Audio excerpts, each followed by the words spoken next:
നമ്മളിന്ന് എന്തോ ഉണ്ടാക്കാൻ പോണേ? എന്താ ഉണ്ടാക്കുന്നത്? എന്തായിരിക്കും? പഴമുണ്ട്, തേങ്ങയുണ്ട്, നട്ട്സ് ഉണ്ട്. പഴം നിറച്ചാണോ? Yes, we are going to make prepare പഴം നിറച്ചത്. പക്ഷെ പഴം നിറച്ചതെന്ന് പറയുമ്പോൾ ഭയങ്കര എന്താ പറയുക, ഇത് സംഭവമായിട്ട് തോന്നുമെങ്കിലും സിമ്പിളാണ്. അത് കട്ട് ചെയ്യുന്നതൊക്കെ കറക്റ്റായിട്ട് കിട്ടിയാൽ കിട്ടിയതാണ്. സിമ്പിളാണ് പക്ഷെ പവർഫുള്ളാണ്. അതെ.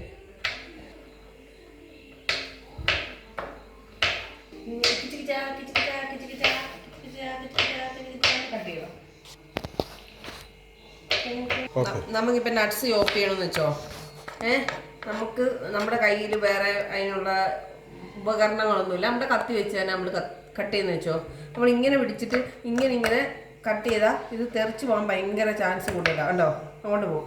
അതേസമയം നമ്മൾ തെറിച്ച് പോകാൻ കട്ട് ചെയ്യും. നമ്മൾ രണ്ട് വിരൽ വെച്ച് പിടിക്കുക, ഇങ്ങനെ പിടിക്കുക, നല്ലോണം എടുക്കട്ടെ, ഇങ്ങനെ പിടിക്കുക. എന്നിട്ട് ഇങ്ങനെ കട്ട് ചെയ്തുണ്ടോ, ഒരെണ്ണം തെറിച്ച് പോയോ? അതാണ് ഒരെണ്ണം തെറിച്ച് പോയെന്ന് ചോദിച്ചപ്പോൾ ഒരെണ്ണം മര്യാദ കേടിന് എന്നെ പറയിപ്പിക്കാൻ വേണ്ടി എടുത്തത്. നോക്ക്, ഉണ്ടോ, ഒറ്റ ഒരെണ്ണം പോലും പോയില്ല. ഫുൾ പീസ് ഉണ്ട് എൻ്റെ കയ്യിൽ തന്നെ. ഒന്നുണ്ടെങ്കിൽ സൂം ചെയ്തേ.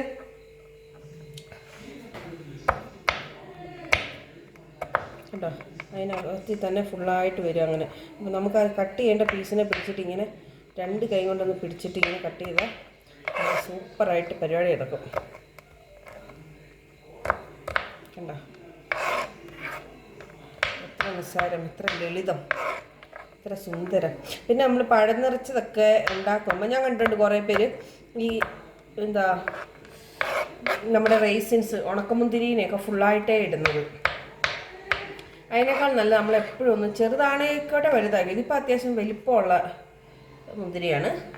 ഇനി അതല്ല, ചെറുതാണെങ്കിലും രണ്ടായിട്ടെങ്കിലും ഒന്ന് മുറിച്ചിടുകയാണെങ്കിൽ അതാണ് നല്ലത്. അതിനകത്ത് ആ ഒരു ചൂയി ഫീല് നമുക്ക് കിട്ടണം. പഴം നിറച്ചതിൻ്റെ ഉള്ളിൽ ആ ഫില്ലിങ്ങൊക്കെ കഴിക്കുമ്പോൾ ഇങ്ങനെ എന്താ പറയുക, ഒരു ചൂയിങ്കം കഴിക്കുന്ന ഒരു ഫീല് കിട്ടും നമുക്ക്. അതിനാണ് ഇതിനെ ഇങ്ങനെ നമ്മൾ അരിഞ്ഞ് ചേർക്കുന്നത്. പക്ഷെ ഇതൊക്കെ നിസ്സാരമാണ്. നമുക്കൊരിച്ചിരി സമയവും ഇച്ചിരി ക്ഷമയൊക്കെ ഉണ്ടെങ്കിൽ വളരെ നിസ്സാരമായിട്ട് നമ്മുടെ വീട്ടിൽ തന്നെ നമുക്ക് സ്നാക്സൊക്കെ ഉണ്ടാക്കാൻ പറ്റും. നമ്മൾ പിന്നെ നാട്ടിൽ നിൽക്കുന്ന സമയത്ത് നമ്മൾ ഈ പറഞ്ഞൊരു 4 മണി പലഹാരമൊക്കെ ഉണ്ടാക്കാൻ സമയമില്ലാണ്ട് സ്വിഗ്ഗിയിൽ നിന്നും സൊമാറ്റോയിൽ നിന്നും ഒക്കെ വരുത്തിയോ അല്ലെ ചായയിൽ പോയി കഴിക്കുകയോ ഒക്കെ. നമ്മുടെ സ്ഥിരം പോകുന്ന സ്ഥലമായിരുന്നു ചായ. കോഴിക്കോട്ടെ ചായക്കട, ഒരു ചായ എന്ന പേരിലൊരു കടയുണ്ട്, സൂപ്പറാണ്. അവിടെ പോയായിരുന്നു ഞങ്ങളുടെ കഴിപ്പ് മുഴുവൻ. പക്ഷേ ഇവിടെ എന്ന് പറയുമ്പോൾ നമുക്ക് അങ്ങനെ, ഞാൻ പറഞ്ഞിട്ടുണ്ടല്ലോ നേരത്തെ, അങ്ങനെ നമുക്ക് പോയി നല്ലൊരു ഭക്ഷണം എൻജോയ് ചെയ്യാൻ, പ്രത്യേകിച്ച് നമ്മുടെ നാടൻ പലഹാരം ഒന്നും കിട്ടില്ല. കിട്ടുന്ന സാധനങ്ങളൊക്കെ തന്നെ ആണെങ്കിലും ഇപ്പം നമ്മളൊരു ബ്രോസ്റ്റഡ് കഴിക്കണമെന്ന് വെച്ചാൽ പോലും KFCയുടെ പോലും ഇല്ല. ചിക്കന് അതുപോലത്തെ ഒന്നും ഒരു ടേസ്റ്റ് ഇല്ല.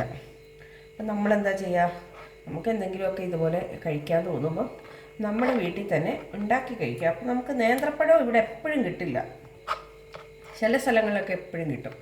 ഇവിടെ ആണെങ്കിൽ വല്ലപ്പോഴും ഒക്കെയാണ് കിട്ടുന്നത്. അപ്പോൾ കിട്ടുന്ന സമയത്ത് നമ്മൾ കിട്ടുന്ന നേന്ത്രപ്പഴം വെച്ച് എല്ലാം ഉണ്ടാക്കും. പഴംപൊരി ഉണ്ടാക്കും, പഴം പുഴുങ്ങി കഴിക്കും, പഴം നിറച്ചത് കഴിക്കും, ഉന്നക്കായ കഴിക്കും. അപ്പോൾ ഉന്നക്കായ റെസിപ്പി ആർക്കെങ്കിലും വേണമെങ്കിൽ ആവശ്യപ്പെട്ടാൽ നമ്മളൊരു ദിവസം അതും ഇടുന്നതായിരിക്കും. നമ്മുടെ ഉന്നക്കായൊക്കെ ഭയങ്കര ഫേമസാണ്. നമ്മുടേന്ന് വെച്ചാൽ എൻ്റെ കേട്ടോ, ഞാൻ ഭയങ്കര പുലിയാണ്. അതുകൊണ്ട് വിചാരിക്കുന്നത് എൻ്റെ മുഖം കാണിക്കുക ഗൈസ്. ഞാനെന്ന് വെച്ചാൽ ഭയങ്കര സംഭവമാണ് കുക്കിങ്ങിൽ. ഞാൻ ഒരു എന്താ പറയുക, വിദഗ്ധ ആണെന്നാണ് ഞാൻ എന്നെ തന്നെ വിശേഷിപ്പിക്കുന്നത്. പിന്നെ ഈ മനുഷ്യൻ എന്നെ കല്യാണം കഴിച്ചതും എൻ്റെ പാചക നൈപുണ്യത്തെക്കുറിച്ച് കേട്ടറിവ് കൊണ്ടാണ്. അന്നൊക്കെ ഞാനേ മറ്റേ ഫുഡീസ് പാരഡൈസ് ഗ്രൂപ്പിലൊക്കെ ഭയങ്കര ആക്റ്റീവായിരുന്നു. ദിവസവും പോസ്റ്റ്, റെസിപ്പി എന്തൊക്കെയായിരുന്നു ഒക്കെ ഒരു കാലം.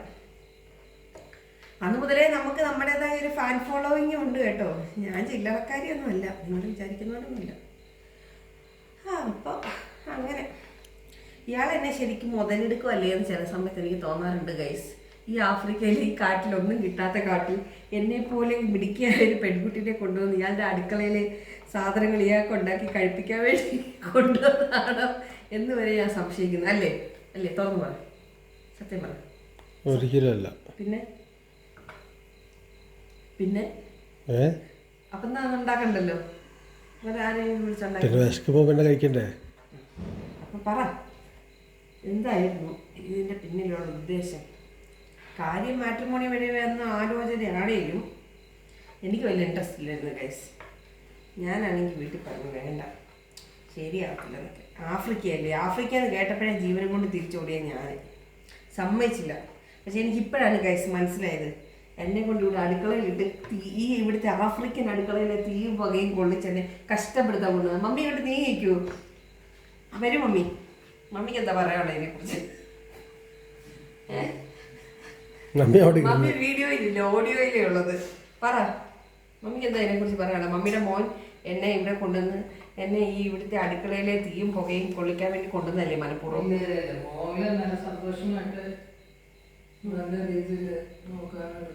നോക്കാനും എടുക്കാനും വന്നിട്ട് എന്നെ ഇതുവരെ എടുത്തിട്ടില്ലല്ലോ.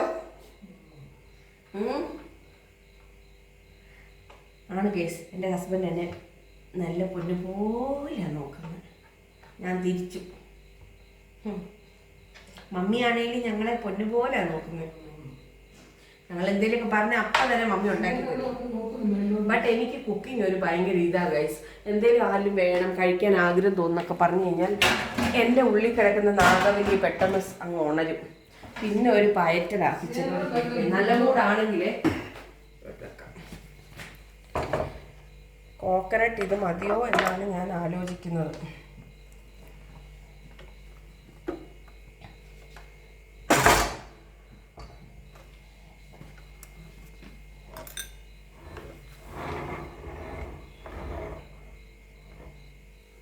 മമ്മി എന്താ വയ്യേ അവിടെ ഇരിക്കുന്നു?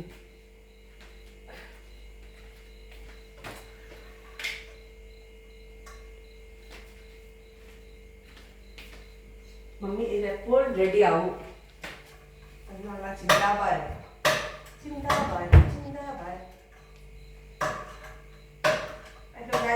തുറക്കുന്നില്ല ഗൈസ്, എനിക്ക് ആരെങ്കിലും തുറക്കുന്നില്ല. അമ്മേ തുറക്കുവേ. നമ്മുടെ കയ്യിൽ കുറേ ഉണ്ടായിരുന്നു, അതിന് നോക്കണ്ട.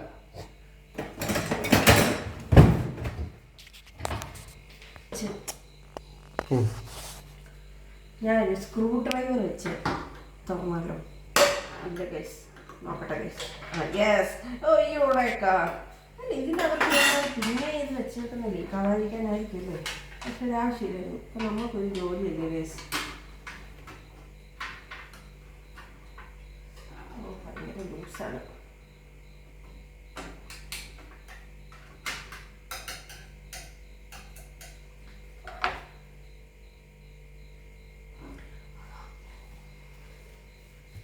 ഇങ്ങോട്ട് വരുമോ? സ്ക്രീനിലേക്ക് വരുമോ നീ?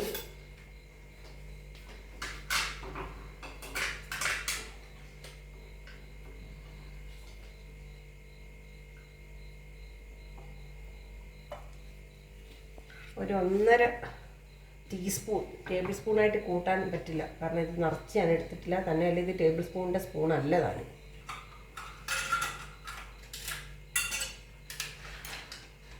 അപ്പോൾ നെയ്യിട്ട് ഗൈസ്,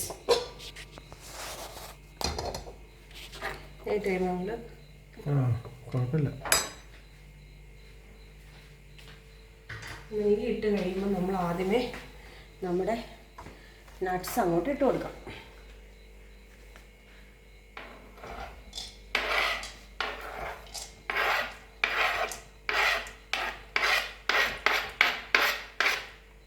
നട്ട്സ് ഇട്ടു ഗൈസ്.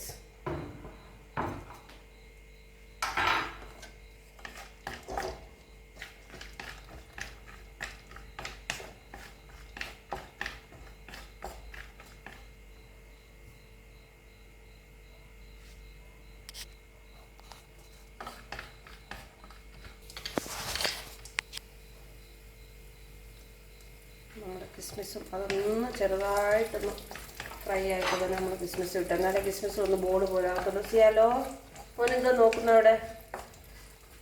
നമ്മുടെ വേസ്റ്റ് ബിൻ വെച്ചേക്കുന്ന സ്ഥലത്തിൻ്റെ ഡോറ് ഇന്നലെ ഇളകി എൻ്റെ കാലിൽ വീണു ഗൈസ്. ഒന്ന് അവനവിടെ ഇടയ്ക്ക് പോയി എത്തി നോക്കാനൊരു ഗ്യാപ്പായി, മറ്റേ കാണാൻ പറ്റില്ലായിരുന്നു. കിസ്മിസും ഇട്ടു.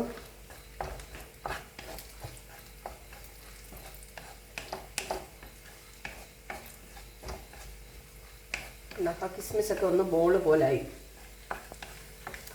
പീസായതുകൊണ്ട് അത്ര കാണുമെന്ന് എനിക്കറിയില്ല വീഡിയോയിൽ. ഇത് കണ്ടോ നോക്ക്, ഇട്ട പോലല്ല, മുരിഞ്ഞ് നല്ല വീർത്ത് വന്നു കണ്ടോ. പീസ് ആണെങ്കിലും നമ്മൾ കിസ്മിസിനെ നെയ്യിലിട്ട് കഴിയുമ്പോൾ അതിങ്ങനെ വീർത്ത് വരും. അപ്പോൾ അതങ്ങനെ വീർത്തെല്ലാം മുരിഞ്ഞ് വരുമ്പോൾ നമ്മൾ തേങ്ങനെ അങ്ങോട്ട് ഇട്ട് കൊടുക്കുക. ചെറിയ തേങ്ങയാണ് ഇത്, 1 കപ്പില്ല, ഒരു 1/2 കപ്പ് 3/4 കപ്പൊക്കെ ഉള്ളൂ.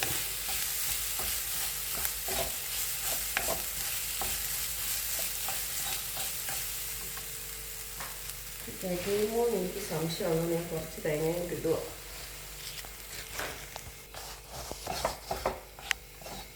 കണ്ട, അധികം നെയ്യൊന്നുമില്ല, നല്ല തേങ്ങ നന്നായിട്ടൊന്ന് റോസ്റ്റായി വന്നിട്ടുണ്ട്. നമ്മൾ ഇതിലേക്ക് ആവശ്യത്തിനുള്ള ഒരു ഷുഗർ ചേർത്ത് കൊടുക്കുക.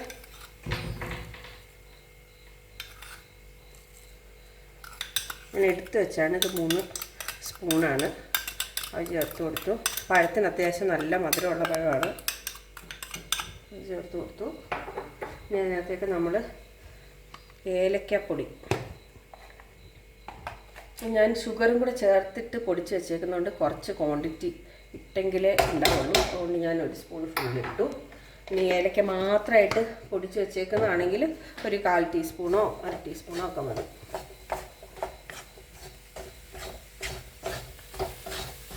അപ്പോൾ ഷുഗർ ഒത്തിരി അലിഞ്ഞു പോകുന്നിടം വരെ നമ്മൾ വെച്ചുകൊണ്ടിരിക്കരുത്. കാരണം ഇത് നമുക്ക് ഫില്ല് ചെയ്യാനുള്ളതാണ്. ഫില്ല് ചെയ്യുമ്പോൾ ഭയങ്കര ജ്യൂസി ആണെങ്കിൽ ഫില്ല് ചെയ്ത് അകത്ത് നിൽക്കാൻ പാടാം. എന്നാൽ അത്യാവശ്യം ഒരു നനവ് വേണം. ഓക്കെ, വളരെ എളുപ്പമായിട്ട് എല്ലാവരും ഇതൊന്ന് ട്രൈ ചെയ്തിട്ട് ഇഷ്ടപ്പെടുവാണെങ്കിൽ എനിക്കൊരു കമൻറ്റ് ഇട്ട് തന്നാൽ എനിക്ക് സന്തോഷമായേനെ. നമ്മൾ കുറേ കാലം കൊണ്ട് എൻ്റെ അടുത്ത് എല്ലാവരും പറയുന്നതാണ് റെസിപ്പി വീഡിയോസൊക്കെ ചെയ്യാൻ. കാരണം ഞാൻ നേരത്തെ പറഞ്ഞ പോലെ ഫേസ്ബുക്കിലൊക്കെ ഫുഡീസ് ഗ്രൂപ്പിലൊക്കെ എപ്പോഴും റെസിപ്പീസൊക്കെ ഞാൻ പോസ്റ്റ് ചെയ്യുമായിരുന്നു. അപ്പോഴൊക്കെ മുതൽ ഓരോരുത്തർ നിങ്ങൾക്കൊരു യൂട്യൂബ് ചാനൽ തുടങ്ങിക്കൂടെ എന്നൊക്കെ ചോദിക്കായിരുന്നു. പക്ഷേ മടിയെന്ന് പറയുന്ന സാധനം, ഭക്ഷണം ഉണ്ടാക്കാൻ ഇഷ്ടമാണ്, കഴിപ്പിക്കാൻ ഇഷ്ടമാണ്. പക്ഷേ അതിനെ ഒരു ഷൂട്ട് ചെയ്ത് വീഡിയോ ആക്കി എടുക്കാനൊക്കെ ഭയങ്കര മടിയായിരുന്നു. അപ്പം ഞാനിത് ഓഫ് ചെയ്തു. ഇനി നമുക്ക് ചെയ്യേണ്ട 2 ജോലികളുണ്ട്. നോക്കി, ഞാൻ ഒരു സ്പൂൺ, ഇതിൽ 1 സ്പൂൺ നിറച്ചുള്ള മൈദയും 1/4 ടീസ്പൂൺ അരിപ്പൊടി ഇട്ടു. ഒരു ലേശം മഞ്ഞൾപ്പൊടി, കാരണം നേന്ത്രപ്പഴത്തിൻ്റെ കളറ് മാവിനില്ലെങ്കിൽ അത് വെളുത്ത് സെപ്പറേറ്റ് ആയിട്ട് ഇരിക്കുമല്ലോ. അത്രയായിട്ട് നന്നായിട്ടൊന്ന് മിക്സ് ചെയ്തു. എന്നിട്ട് നമ്മളിങ്ങനെ ഒരു ലേശം വെള്ളം ഒഴിച്ചിട്ടൊന്ന് കലക്കാം.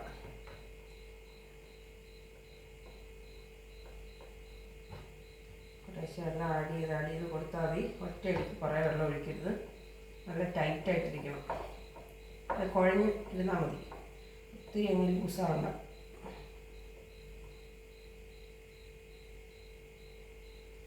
നമ്മൾ പോസ്റ്റർ ഒട്ടിക്കാൻ എടുക്കത്തില്ലേ, പശ, അത് തന്നെ സംഭവം. പക്ഷെ ഒരു ഇച്ചിരി അരിപ്പൊടി ചേർക്കുന്നത് അവിടെ നിന്ന് എന്താ പറയുക, പിടിച്ച് നിൽക്കാൻ വേണ്ടിയും പിന്നെ നേന്ത്രപ്പഴത്തിൻ്റെ ഉള്ളിലുള്ള ഫില്ലിങ് പുറത്ത് പോകാതെ താങ്ങി നിർത്താനുള്ള സപ്പോർട്ടിന് കുറച്ച് ബലം വേണമല്ലോ. അതുകൊണ്ട് പേരിന് ഇച്ചിരി അരിപ്പൊടി ചേർത്താൽ വേണമെങ്കിൽ ഇതിനകത്തൊരു അല്പം ഷുഗർ ഇടാം. ഞാൻ ഇടുന്നില്ല, കാരണം അത്രയ്ക്ക് കട്ടിക്കൊന്നും ഒട്ടിക്കാൻ ഉദ്ദേശിക്കുന്നില്ല. പേരിന് കണ്ടോ, ഇത്രയും മതി. ഇതിൽ കൂടുതൽ ലൂസാക്കേണ്ട ആവശ്യമില്ല.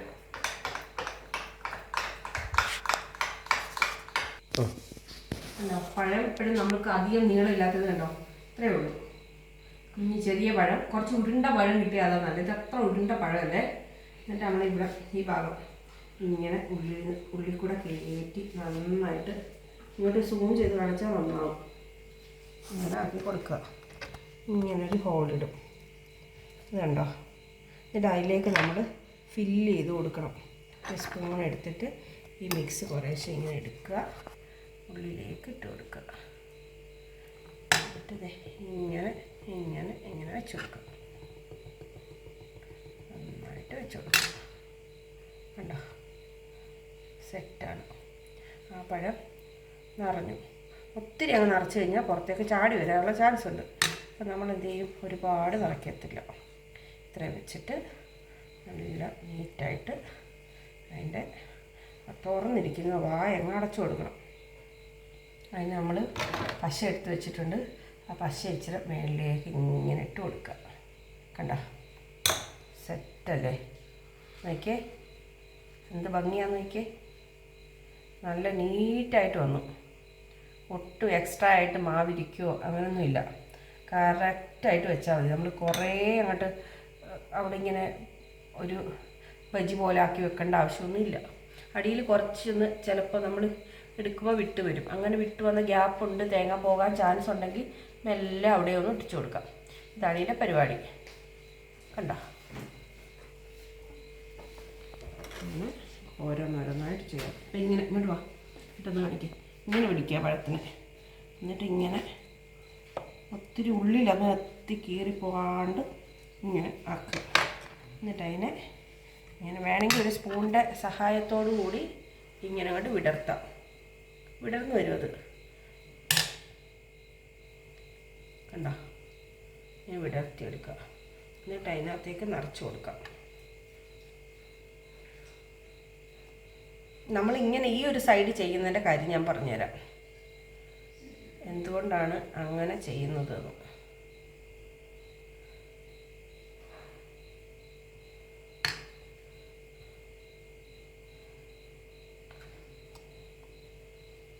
കാരണം പഴം പാത്രത്തിൽ വെക്കുമ്പോൾ പഴത്തിന് ഇങ്ങനെ കിടക്കാനുള്ള കഴിവേ ഉള്ളൂ. ഈ സൈഡ് കൊണ്ട് എടുക്കാനുള്ള ശേഷിയും പഴത്തിനില്ല, ഇങ്ങനെ മലന്ന് എടുക്കാനുള്ള കഴിവില്ല. അപ്പം നമ്മളിങ്ങനെ വെക്കുവാണെങ്കിൽ പഴത്തിന് സ്വസ്ഥമായിട്ട് അവിടെ അങ്ങ് റെസ്റ്റ് എടുക്കാൻ പറ്റും ചട്ടിക്കകത്ത്. അതാണ് നമ്മുടെ ഉദ്ദേശം. പഴത്തിന് യാതൊരു ബുദ്ധിമുട്ടും വരരുത്, വേദനിക്കാൻ പാടില്ല. സന്തോഷത്തോടെ സമാധാനത്തോടെ സുഖനിദ്രയിൽ വേണം അതിരുന്ന് പൊരിഞ്ഞു വരാൻ. എങ്ങനെയുണ്ട് നമ്മുടെ ആശയം? യോജിക്കുന്നുണ്ടോ? തീർച്ചയായിട്ടും യോജിക്കണം, അല്ലേ കത്തി എവിടെ അടുത്തിരിക്കുന്നത് വിഷയമാണ്. ഞാൻ പറയുന്നതിനോടൊക്കെ യോജിച്ചില്ലെങ്കിൽ അടുത്ത സെക്കൻഡ് കാര്യം ഞാൻ തീരുമാനമാകും. മുതലാളി അതൊക്കെ മനസ്സിലാക്കി.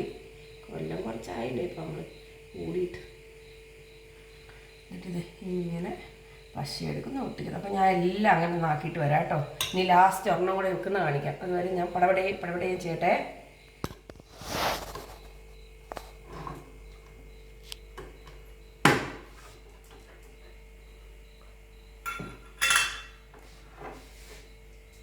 അപ്പം നമ്മളൊരു ഫ്രൈ പാൻ അടുപ്പിൽ വെച്ചു. ഫ്ലാറ്റായിട്ടുള്ളത് വെക്കാൻ എപ്പോഴും ഓർക്കുക. എന്നിട്ട് നമ്മൾ നെയ്യ് ഒഴിച്ച് കൊടുക്കുന്നത്.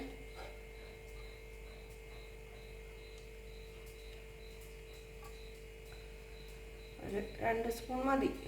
ഇനി എല്ലാം നെയ്യില്ല എന്നുണ്ടെങ്കിൽ, അല്ലെങ്കിൽ നെയ്യ് അധികം കഴിക്കാൻ താല്പര്യം ഇല്ലാത്തവർക്ക് കുറച്ച് എണ്ണയായാലും ഒഴിച്ചാൽ മതി. എന്നിട്ട് അതൊന്ന് ചുറ്റി കൊടുക്കണം എല്ലാ ഭാഗത്തും എത്താൻ. എന്നിട്ട് നല്ലതായിട്ട് ഫുൾ ഫ്ലെയിം വെച്ചാൽ നല്ല ചൂടാക്കുക. അത് ചൂടായി കഴിയുമ്പം നമ്മൾ ഇത് കണ്ടോ, എല്ലാം നമ്മൾ നിറച്ച് വെച്ചിട്ടുണ്ടേ. എന്നിട്ട് ഓരോന്നായിട്ട് ചൂടായിട്ടുണ്ട് എണ്ണ എല്ലാം നെയ്യ് ഇങ്ങനെ അങ്ങോട്ട് വെച്ച് കൊടുക്കണം.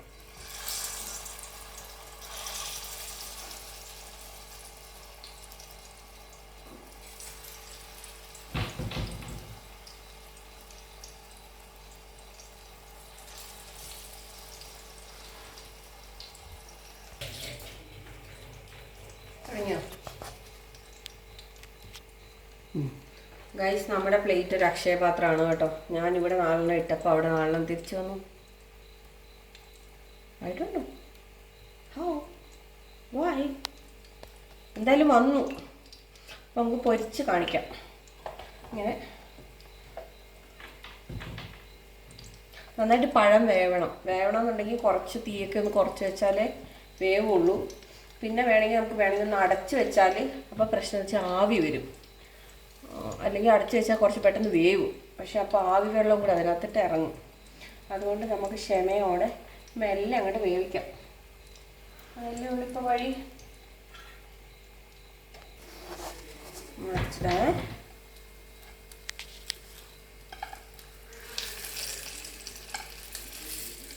കണ്ടോ, അടിപൊളിയായില്ലേ?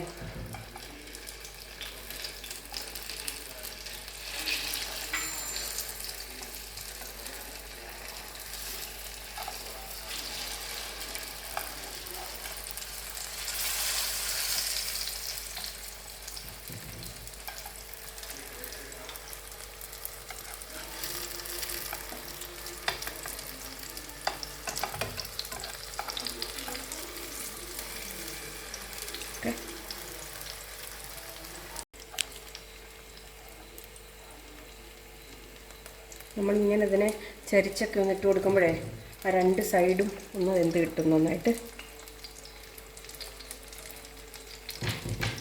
രണ്ട് സൈഡ് മീൻസ് വശങ്ങൾ, പഴത്തിൻ്റെ സാധാരണ വളഞ്ഞിരിക്കുന്ന വശമില്ലേ, ആ വശത്തിനും കുറച്ച് വേവുണ്ട്. അവിടെയും കൂടെ ഒക്കെ ഒന്ന് വെന്തെങ്കിൽ നമുക്ക് കഴിക്കുമ്പോൾ നല്ല ഒരു വെന്ത ബനാനയുടെ ടേസ്റ്റ് കിട്ടുള്ളൂ.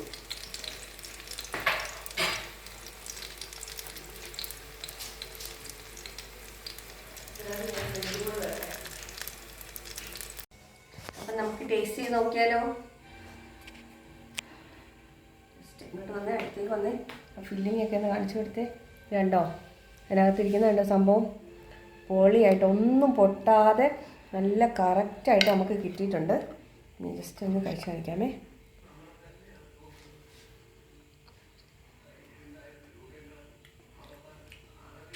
അടിപൊളി. സ്പൂണോടൊന്നും പിടിച്ചിട്ട് കിട്ടുന്നില്ല ഗൈസ്, കൈ കൊണ്ടെടുത്ത് കഴിക്കും. കണ്ടോ ഓക്കെ, നല്ല ജ്യൂസിയാണ്, അടിപൊളി.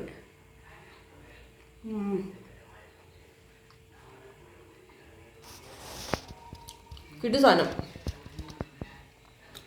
പൊടി സാധനം കണ്ടോ, എല്ലാം കറക്റ്റ് പാകത്തിനാണ്, ഒന്നും പൊട്ടിയൊന്നും പോയിട്ടില്ല.